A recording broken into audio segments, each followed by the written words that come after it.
My task is to really give you an overview of the global prevalence of non-alcoholic fatty liver disease and also non-alcoholic steatohepatitis. And I'll do this and you're going to hear some of the things that you heard from Henry Chan just a minute ago, but I'll put it in more of a sort of an overall general view. These are my disclosures. Let's go back here.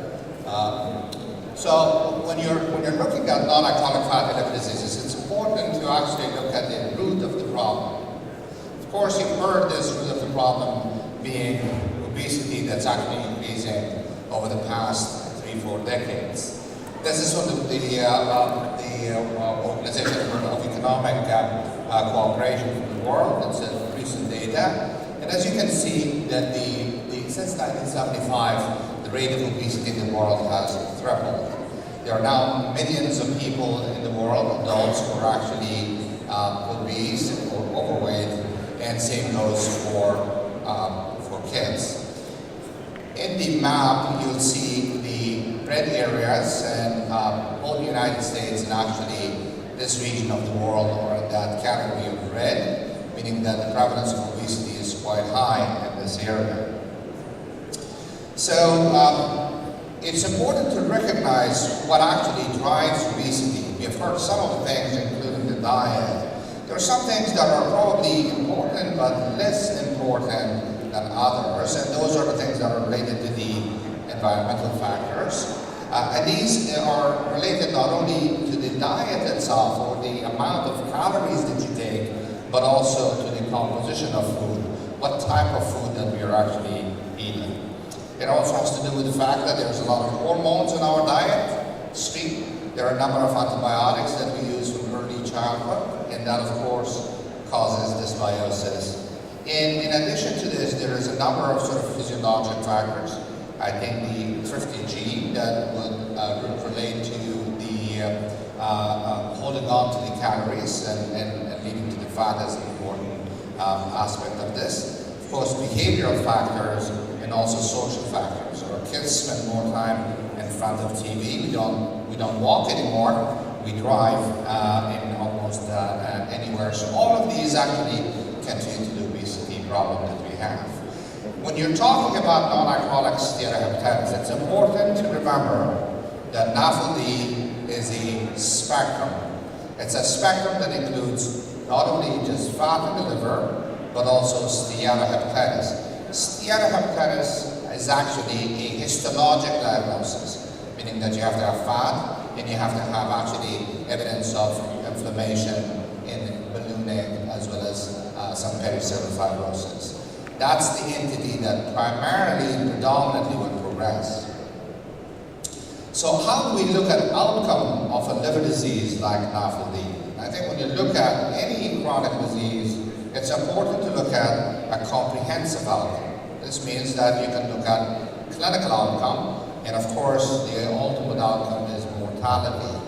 But since you can't measure mortality in all clinical trials of NASH, you look at surrogates, and the best surrogate of mortality in patients with NAFLD is stage of fibrosis. You look at patient experience or patient-reported outcomes, and these are surrogates of how patients feel and what their experiences with the disease or the treatment will be. Functional outcomes are important about work productivity and other functional status of patients. And finally, economic outcomes, are surrogates for resource utilization and what is called value-based medicine or value-based healthcare delivery. You saw this meta-analysis that we actually did a few years ago. The prevalence of NAFLD is about 25% globally. The prevalence is highest actually in the Middle East, in South America, about 30%. And when you look at the United States and Europe, the prevalence is about 23-24%. Now, when you look at the prevalence of NASH in general population, now remember, NASH is a histologic diagnosis. You cannot biopsy everyone in general population. You have to estimate that. So the prevalence of NASH is about 1.5 to about 6%. It's higher among males, and it actually goes up with age. So that's another peculiarity of this disease. And in Asia, you heard from Henry Chan about the prevalence of NAFLD. In general, it's about 27%, but there is actually an increase, substantial increase in a number of regions in South Korea and Shanghai, China, as well as Taiwan and Indonesia, and the prevalence of NAFLD. This is the data from the Middle East, and it's of course one of our own, your own sort of leaders in this area, looking at prevalence of non-alcoholic fatty liver disease. It seems that if you consider Turkey as a part of the Middle East or as a part of this region, has the highest prevalence of both obesity and also non-alcoholic fatty liver disease. But you see that about 25 to 30% of the other countries do have non-alcoholic fatty liver disease in this region. Latin America, the prevalence is not very, very well defined, but it goes up with the rate of obesity. And in some part of South America, Brazil, and other areas, it's about 30 to 35%. You heard about pediatric NAFLD. The prevalence of pediatric NAFLD is about 10%. It's probably the most serious threat that we actually can face. The series from the UCSD from San Diego suggested that it is common in boys, especially Hispanic boys in the United States. And there are a number of things, primarily those complex environmental genetic factors that play a role here. How about type 2 diabetes? So diabetics are at highest risk. This is a meta-analysis we have just finished, and we have presented this recently. The prevalence of NAFLD in diabetics is about 55% or so. So it's almost twice the rate of NAFLD in general population. The prevalence of NASH in type 2 diabetics is about 30%. So if you biopsy a diabetic with fatty liver disease, about 60% of them will have NASH. But if you look at sort of estimate what NASH will be in general population of diabetics, about 30%. 15% of these patients will have advanced fibrosis. Now we saw the NAFLD in the Asian population. What's important to remember that there is a category of patients who have fatty liver disease, but they are not obese. Even if you actually adjust the obesity by the BMI of the Asian standards, the prevalence is actually could be up to 25% in certain countries. When you look at lean NAFLD and say look at in areas like India, lean NAFLD seems to be more common in the rural areas, and actually obese NAFLD is more common in the urban areas. So that tells you that the pathogenesis and sort of the spectrum that you're talking about is not a single disease.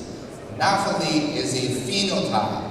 It's like colitis. When you look at colitis, you've got a number of different pathways that you can get to that inflammation of the bowel. NAFLD is the same way, and it can be important to sort of target your patient population appropriately when you're talking about this. My suspicion about lean NAFLD in the rural area of some Asian countries is that it may have to do with diet, it may have to do with other things, or maybe even genetic that's different in that area of the world than when you come to the urban area where the lifestyle is basically the same as the West and the rest of the world. Let me show you the sort of my 2 cents about the pathogenesis of non-alcoholic fatty liver disease. So you heard that about 25% of general population will have fatty liver. Most patients with fatty liver will not have NASH. 70% of them will have non-NASH NAFLD. And most of these patients actually die of cardiac disease. Cardiac disease is the most common cause of death. But some of these patients, both in the context of the environmental factors, as well as the genotype that they carry, can develop liver disease. And I'll show you the data in terms of the outcomes related to liver disease. What is becoming more commonly known recently is that this is a very different disease than hepatitis. The disease is actually a sort of an up and down disease. So you can have progression and regression of fibrosis in these patients. Exactly what promotes the progression and regression is really not known. We did a study looking at morphometry, quantifying collagen with 2 biopsies of hundreds of patients. Weight loss was one of the independent predictors, but there are a number of other things that can actually cause regression. This is extremely important because when you do clinical trials and you have a placebo arm, and you get 10% or 20% spontaneous regression in the placebo arm, that raises the bar for how you design clinical trials for treatment of NASH. Now, as you heard, there is also a risk of hepatocellular carcinoma. The risk of HCC in patients with NAFLD or NASH is lower. Of course, in the cirrhotics, is probably half of what you expect in patients with Hep C. It's about 2 to 3%. On the other hand, the non-cirrhotic NASH patients can also have developed HCC, but the rate is very, very low. On the other hand, since you have such a large denominator of patients, then you will see a lot of non-cirrhotics with HCC.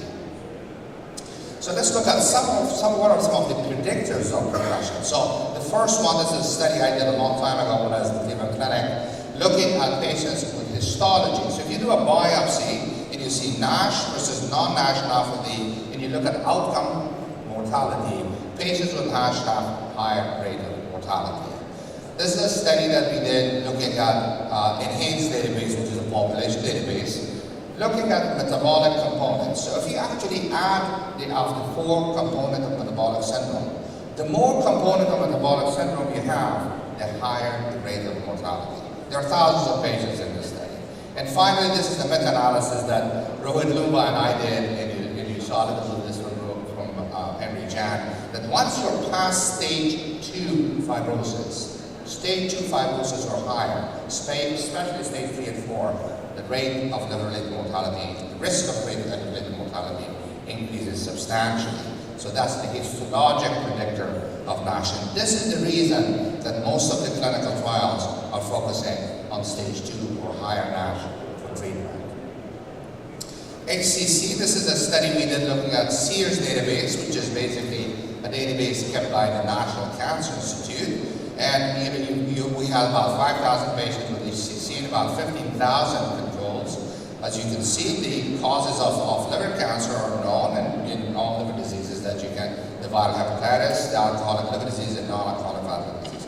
What was actually interesting here is that when you followed up these patients with NAFLD had higher rate of mortality. And in fact, this was actually important even if you run multivariate analysis. I didn't put all the other factors. Diabetes is also an independent predictor of not only HCC, but bad outcomes in HCC. So why is this different than the one that you heard from Henry Jan from Italy? You can see the study.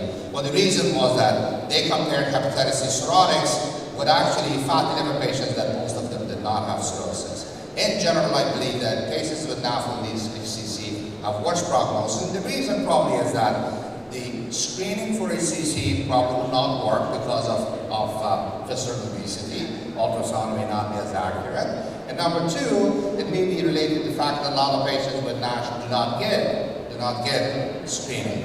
So by the time they get to you, or to get to the surgeons, the tumors are too big, they're invasive, and they're not candidates for liver transplantation. We saw about liver transplantation. Now NASH is becoming the most common indication for liver transplantation in the United States. I published this data looking at HCC as an indication for liver transplantation. That's a very common indication for liver transplantation in the United States. Again, looking at UNOS database, which is our national database. As you can see, when you look at HCC patients who are actually listed for liver transplantation, NASH is the most rapidly growing indication. On the other hand, when you look at the post-transplant outcome of these patients, once you're selected and you actually are transplanted, they do as well as anybody else. So it's a rapid indication for HCC-related liver transplantation. 2 other pieces of information that's quite new. In fact, this is going to be presented at DDW this year, so no one has seen it. This is looking at, again, enhanced data in all liver diseases over time. The only liver disease that's actually increasing in the United States from 2006 to 2016 is non-alcoholic fatty liver disease. Interestingly, as you look at the hepatitis C sort of line, there is a decrease. Some of it may be related to treatment, some may be related to other things. Another database which is also quite new, again this has not been shown in other meetings, is the mortality database, again a national mortality database. And when you look at NAFLD as a cause of liver mortality, it's the number one cause, and it's going up. When you actually see for chronic hepatitis C and others, there's actually a decline or stability of the mortality. So not only is it becoming more common in terms of liver disease, but it's also more common in terms of cause of mortality in liver disease. Finally, in terms of economic burden or future sort of predictions, this is the Estes paper we published with Homi Razavi and Estes a couple of years ago. The numbers are staggering when you look at actually the numbers that go from 2 million patients with F3 and NASH, and also those who actually go into more advanced stages of NASH, almost doubling over about 15-year period of time from 2015 to 2030. This is not unique to the United States. You look at European countries and some Asian countries, you saw that. There is an increase in every country that you will actually look at. This is basically the numbers when you combine the United States and Europe. Again, you're talking about almost 7 or 8 million people with NASH, significant NASH, with fibrosis from Europe and the United States. Complications, parallel this is again from Estes' paper, and I think it was in Journal of Hepatology. You look at every country, and you look at complications of NASH, they're going up. So in every country that they've modeled, this is all Markov modeling, that there's an increase. And finally, this is also from your own expert in Saudi Arabia, looking at both UAE and Saudi Arabia. There's not only an increase in the prevalence of NAFLD, but there's also an increase in the complication of non-alcoholic fatty liver disease-related sort of diseases and complications. Not a lot of data from South America or Latin America, but there is actually a significant increase in liver mortality. Whether this is all related to NAFLD or NAFLD and alcohol is not really known, but there seems to be an increase in a standardized death rate related to liver disease in South America. Finally, to remember that this is a disease that has a number of extrahepatic manifestations.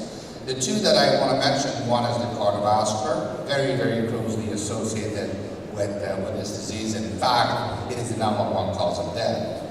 Cancer, this was presented at the last AASLD. You can see that patients with NAFLD actually have an increase compared to the controls from the community study, have an increase not only in liver cancer, but other cancer including stomach, pancreas, and even lung cancer. So extrahepatic malignancies can be important. Now NAFLD can also impact patient-reported outcome. We all think, I thought that NAFLD is asymptomatic, and that's in fact not true. When you compare it to hepatitis C patients, they actually have more physical impairment of their quality of life than hepatitis C, when hepatitis C has more mental component of their quality of life impaired. The more advanced disease that you have, the more impairment you have. This is actually from study 3 and 4, baseline data with a number of questionnaires. I don't want to get into it, but it's almost over 1,000 patients in the study, and you can see that the quality of life goes down with more advanced fibrosis. And if you actually improve fibrosis, this is from one of the studies that's a phase 2 study, and the bars going up suggests that quality of life improves. And that actually happens in this study from Gilead Sciences, that there is improvement of fibrosis that was associated with improvement of quality of life. Finally, economic burden. This is from the United States and also 4 EU countries. You can see that the global economic burden can be substantial. In the United States, it is in billions and billions of dollars, not only for NAFLD, but if you just focus on NASH, it's going to be quite a bit of money that we need to actually, resources that we have to provide to these patients. Hundreds of millions of dollars will cost the United States government to take care of these patients. So, and to summarize, the global burden of non-alcoholic fatty liver disease is already very high and it's increasing. In fact, NASH is the time that predominantly progress. Yes, you can have some progression of non-NASH, NAFLD, but it's mostly NASH patients that can progress. NASH can impact not only clinical outcome, but also quality of life, or PROs, and economic outcome. And to really deal with the treatment of NASH, there has to be a very multi-pronged approach that I will get to when I'm in my next talk to actually deal not only with NASH but also obesity. So with the drugs that we are going to develop, the drugs will be focused on NASH patients and those patients with NASH and advanced fibrosis. Since this is a global disease, it requires a global approach and global collaboration. I've put together a global registry and a global council. We have about 35 different countries involved. We've already enrolled, it's been going on for about 8 months, and we have 4,500 patients from different countries and from the the Kingdom. Sally Al-Tatani has actually been collaborating with us. Hopefully we'll have additional colleagues, but this is the only way that you can understand the differences of NAFLD in different regions and help each other sort of with this disease. Like that, I'm going to stop and thank you for your attention.